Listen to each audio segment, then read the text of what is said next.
Thanks for tuning in to the Charles Novell School of Music podcast, The Best Day Yet. Here you'll find tips, insight, and information to help your music and your ministry succeed. Whether you're a singer, a musician, or a songwriter, we want to help you where you are, but we also want to help you get to where you want to go. We believe that our talents are God's gift to us, but what we do with those are our gift back to God. Yesterday's information is important, but what we can learn today will make this the best day yet. Hey everybody, Rob Novell here. Wanted to take just a second to tell you about our next upcoming CNS event. We will have a weekend regional session in Central Florida, February 9th and 10th. Come study vocal, instrumental, songwriting, and so much more. To register and for more information, visit us at www.cnsmusic.com. Welcome back to another episode of the CNS podcast, The Best Day Yet. So glad you're here. You know, from time to time I will say this, but I mean it.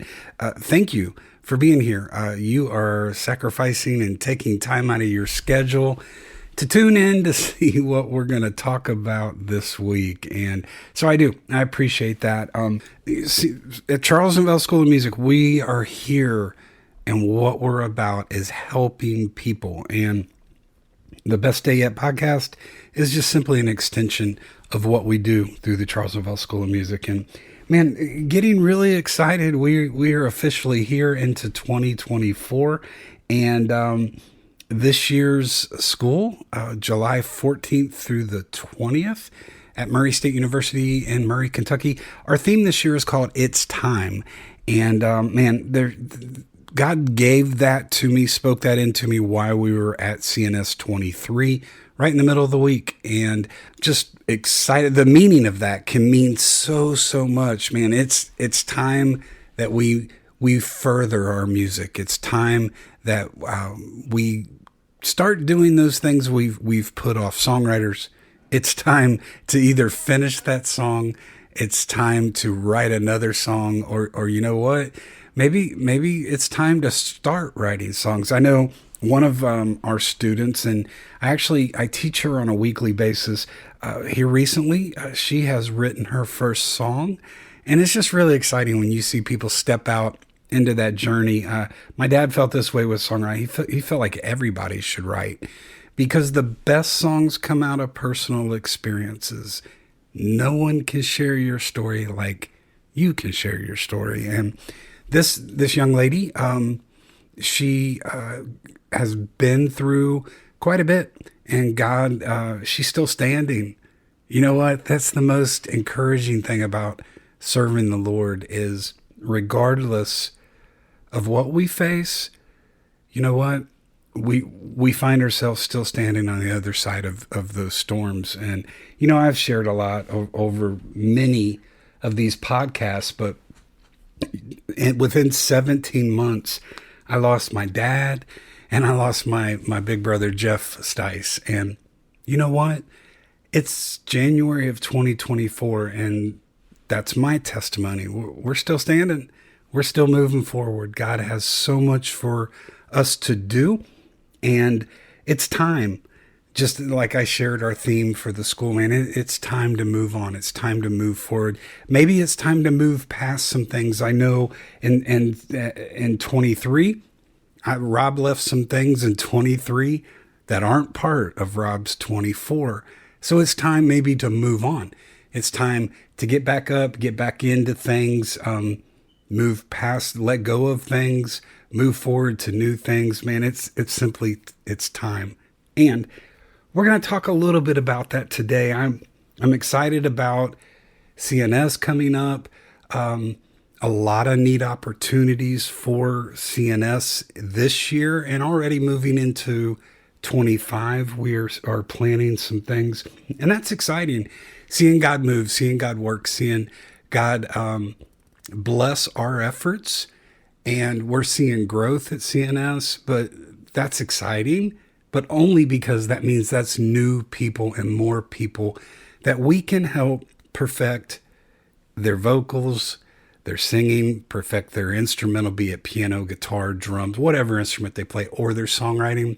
we can help them move forward. So we're going to be sharing through the course of this year some of those things that we're going to be doing through CNS here in 24 and even into 25. So stay tuned for that information that will be coming out. We're going to be talking about the staff that will be with us at CNS 24 here shortly. A lot of exciting things to share. So again, stay tuned for that. So we're in the opening week of the NFL playoffs. We just wrapped up college football bowl season, and maybe your team won. Maybe your team is in the playoffs, and maybe they won their first game. For me, we didn't make the playoffs this year, so we're already waiting for next year. And I know as sports fans, there's always that, well, we'll get them next year. And that takes us into our topic today. We're talking about waiting.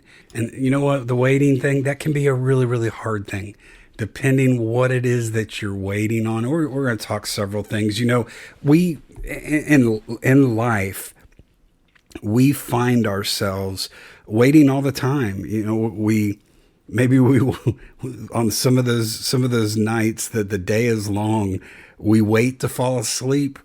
We sit there.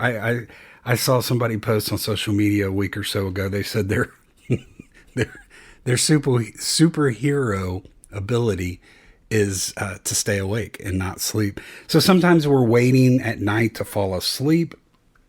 We're waiting maybe for a response to an email. Maybe we've sent something out and we're waiting on that. Maybe we've sent out a resume and we've applied for a job and we're waiting to hear some feedback there. We wait for packages to be delivered. You know, maybe a little less these weeks than last month when we were waiting on some of them last second packages to arrive prior to Christmas. You know, we wait for the paycheck to hit our bank account. And we wait on people to respond to things that we ask. You know, more than once over the years, I know we have hollered out through the house for one of the kids maybe to take the dog out or to take the garbage out, or it's time for dinner and we holler for them. You know, as they've grown and they got in and we started purchasing them cell phones, we would text them and we waited for that response. I know in our music and in our ministries, we spend a lot of time waiting on doors to open. And, you know, we've talked a lot about this over the last year and a half that we've been doing the podcast. There are those times that what's the word says? It says to trust in the Lord with all your heart, lean not into your own understanding. Jeremiah also in the Bible, Jeremiah 29:11 says that God has a plan for our lives. The problem is we tend to have agendas that get in the way of God's plan. And why? Why do we end up trying to do things on our own? It's because we get impatient in this area of waiting. I was just talking, I just sent out a demo to a songwriter. I do a lot of, in my studio, I do a lot of demos for songwriters. We do full projects here at Counterpoint, but I'll spend usually multiple times, 3-4 times a month, I'm helping a writer with a song. And I just finished and sent the track out earlier today to one of our CNS students. And this was the first time I was honored and privileged to be able to work with her on one of her songs. And we had a phone conversation the end of last week prior to me coming in the studio and working on the demo, just to kind of get our thoughts together in the direction that she wanted it to go. And, you know, so I would know when I got into the studio what it was she was wanting, so I would know what to do. And through that conversation, we had, and if you're a songwriter listening to this, you're going to relate to this. We had a lengthy discussion on this whole waiting process. Songwriters, you write songs, you pitch songs, and you wait to hear whether an artist is going to record your song or not. Maybe you've spent a lot of time just waiting to get someone, years, maybe at times, of just waiting to get some feedback from someone. You know, it's not necessarily coming as quick as you want it to. And that's where we can tend to get in the way. And as I said a few minutes ago, our agendas get in the way of God's plan. And so just speaking with her and just being transparent and trying just to encourage her, you know, Isaiah 119 says, if you're willing and obedient, we could pause right there, because those two things are heavy within themselves. Being willing means you're willing to hear God speak to you. And as I was sharing with her, I said, God has spoken to you to write a specific song. If he's giving you that idea, you're willing to hear him give you that. The next step in that is you've got to be obedient. Being obedient means you move forward with things. We were actually discussing, should we do the demo on this particular song or shouldn't we? And I shared with her, if God told you to record it and you were willing to hear him tell you that, then the next step in that is to be obedient and walk it through. Let's do the demo. Let's pitch it. Let's be obedient with it.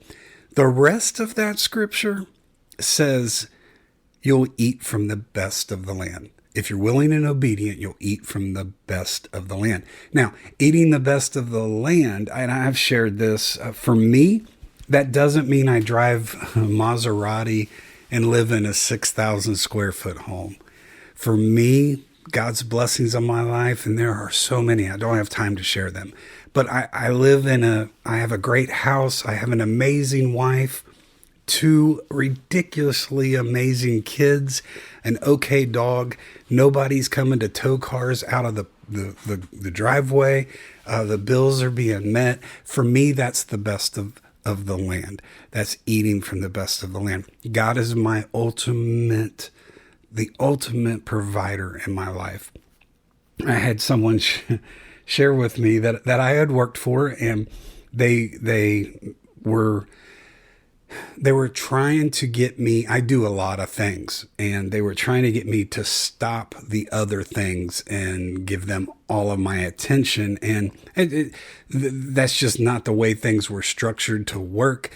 For me, it takes A, B, C, D, and E adding together for me to make the house payment, for me to make the cell phone bill and the mortgage, the car payments.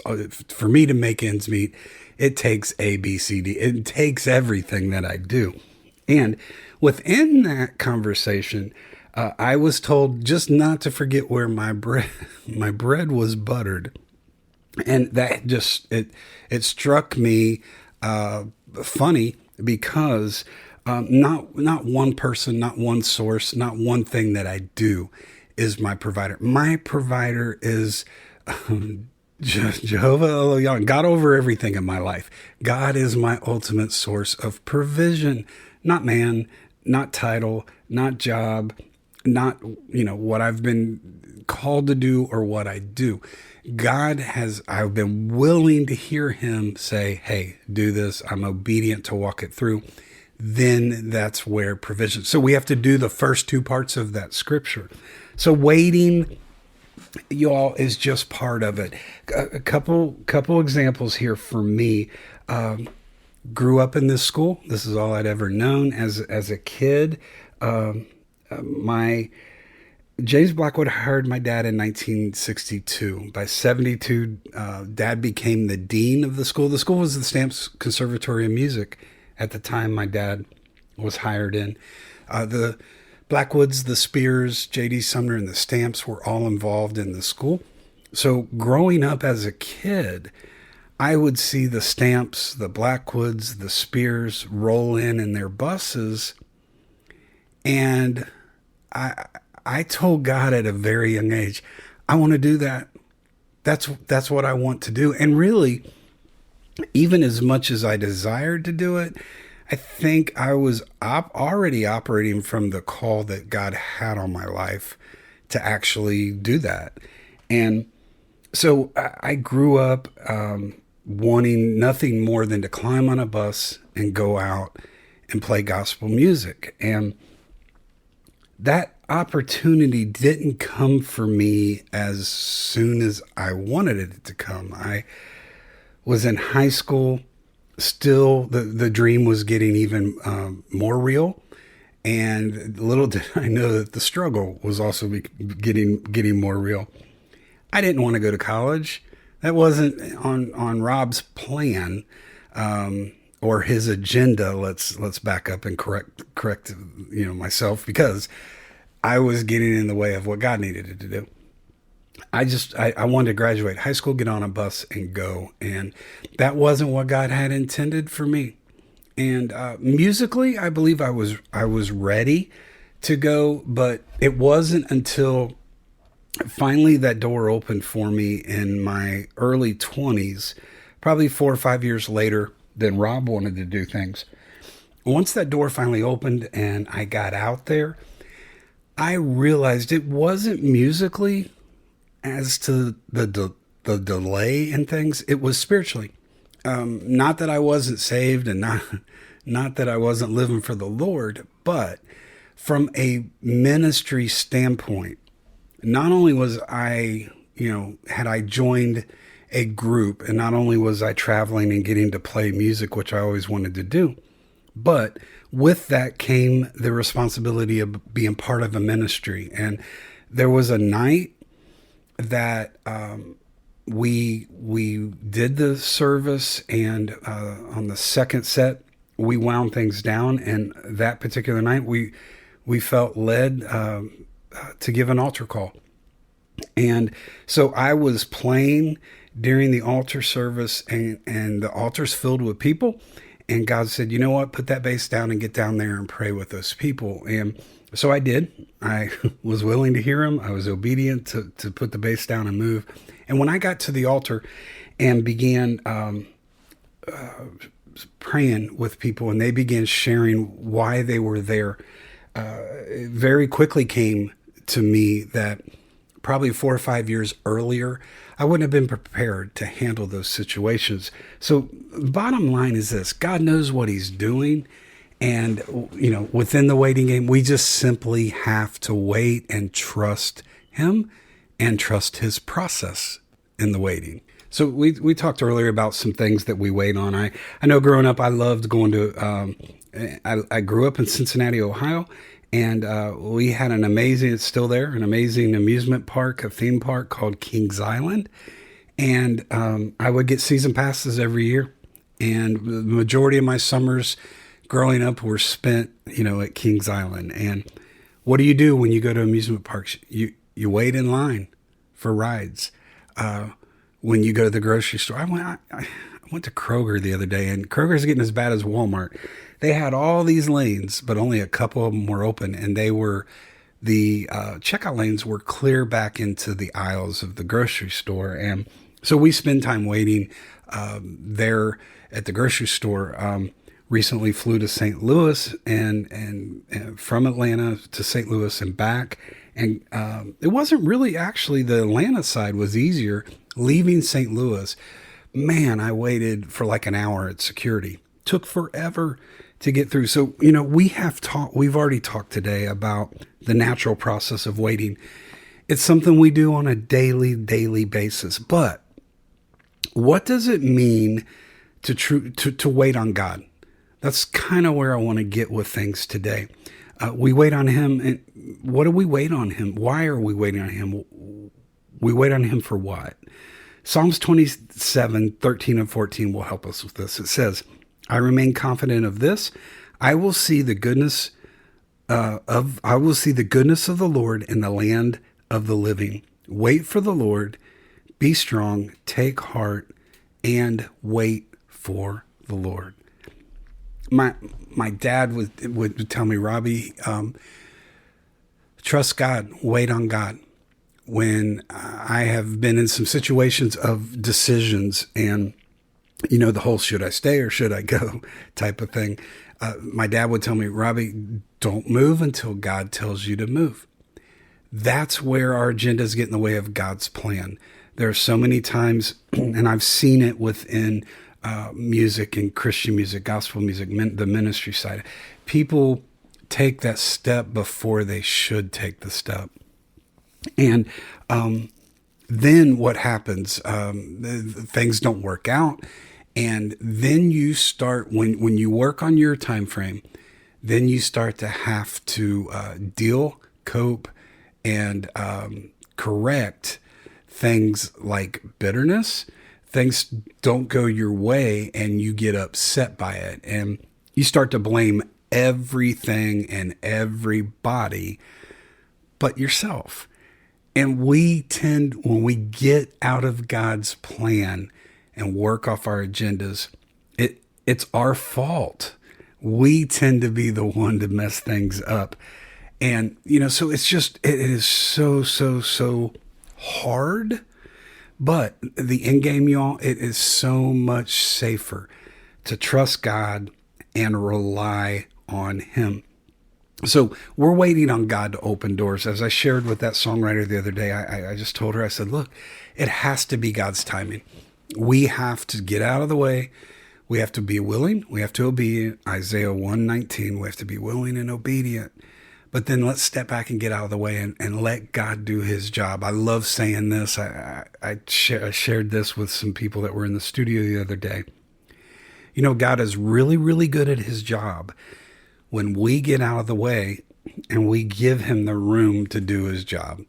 When we quit telling Him how and when we need things to happen, and we just say, you know what, God, I trust you.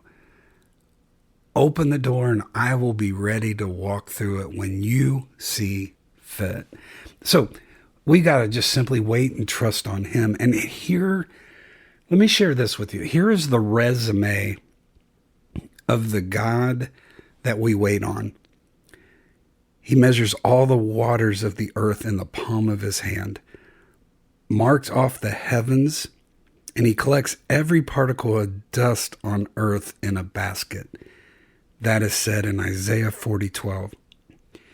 He knows the exact weight of all the mountains, the islands, and the hills. Isaiah 40:12 and verse 15. He sits on a throne above planet Earth watching us and dwells in a tent made from the canopies of the heavens. Isaiah 40:22. He causes earthly rulers to wither with His breath. Isaiah 40:24. He brings out the stars each night and calls them by name.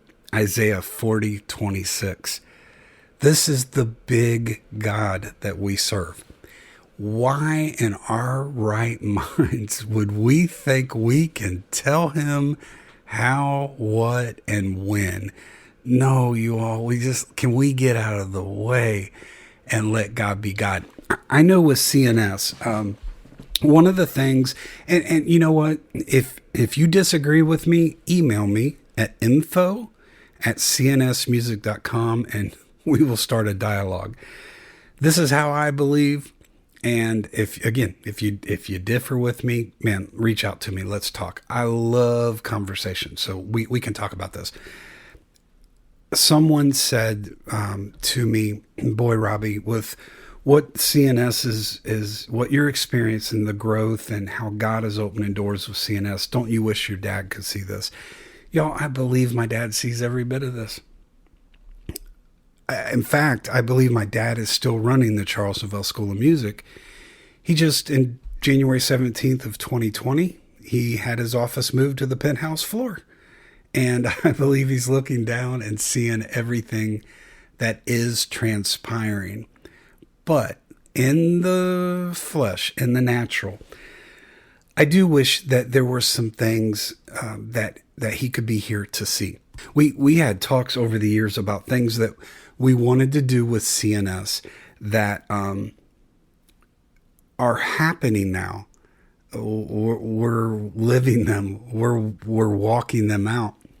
We were willing to hear God share with us what it was He needed us to do.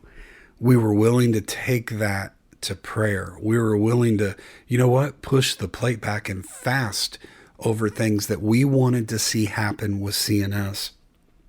And in the natural, he's not here to see how some of those things have come to fruition. However, again, I believe he does. I believe he sees that. info@cnsmusic.com. If you disagree, email me, we'll talk. But I wish in the natural he could see, because we have waited in some cases for some things that we are doing. These are things that we talked about for the last couple decades. There was a period where we came close to, Dad's like, maybe God's done with us and CNS and what we've been doing. And man, it was one of them rare moments where I tried to encourage Dad and speak into him. This school, you all, means everything to me. It's all I've ever known. I've grown up in it. I have achieved and done a lot of things and have had success, but it's only because of the training, the encouragement, the motivation, the learning that I have received out of this school over the years. And I'm like, no, Dad, what we do is too important. We make a difference. And you know what? If we just have a handful of students on a given summer, we'll work with that. We'll continue. Let's move on. So there were years we had 30, 40 students in attendance. And you all, this past year, CNS 23, we had 127 there. And we have over 80 already registered right now in January for July. We're 7 months away. And we have 80 students registered. So God wasn't done with us. And we had to be obedient, willing and obedient to keep moving things forward. So, the waiting is worth it if you can simply wait. I know in my personal life, there was a early 90s, I was pre-engaged to a girl. I thought, you know what? She's the one. This is going to be great. It's going to happen. And man, it ended abruptly. Kind of had my heart pulled out of my chest and put in front of my face and said, look what I did. It was hard. It was painful. We've all been there. We've all experienced it. I had no idea that was Rob's agenda. That wasn't God's plan. Waiting and then being introduced to Jennifer Dyer, which is now for the last 25 years, Jennifer Novell. Man, when we wait on God, it is so much better than when we try to do things ourselves. So be patient, wait on God. We talked earlier about, the God that we serve, the God that we are to wait on. He's the God that calls the stars by name. And he's not, if he does that, y'all, he's not surprised by the circumstances of our own lives. He knows, he has always known, and the waiting is just part of his plan for us. We just have to trust that plan. When you do, and you trust him and you get yourself out of the way and say, you know what, this year, it's a new year still. We're still in January. We're still in that resolution, setting goals mindset in January. Make this be the year that you decide to wait on the Lord. The scripture that we read earlier, I just want to read it again before we wrap up here. Psalms 27, 13 and 14. I remain confident of this. I will see the goodness of the Lord in the land of the living. Wait for the Lord. Be strong and take heart and wait for the Lord. Y'all, when you do that, you're going to find out the results of being willing, being obedient, and being patient. Will make it your best day yet. Y'all be blessed. Thanks for listening to the Charles Novell School of Music podcast, The Best Day Yet. You can follow us on Facebook, Instagram, and Twitter under the name the Charles Novell School of Music. And for more information on CNS and our upcoming events, like our online school, our weekend regional sessions, our creative coaching, and our pastor's retreat, you can visit us at our website at www.cnsmusic.com. As you've listened to this episode, we hope that you've gained some information that you can apply to your music and to your ministry to make today the best day yet.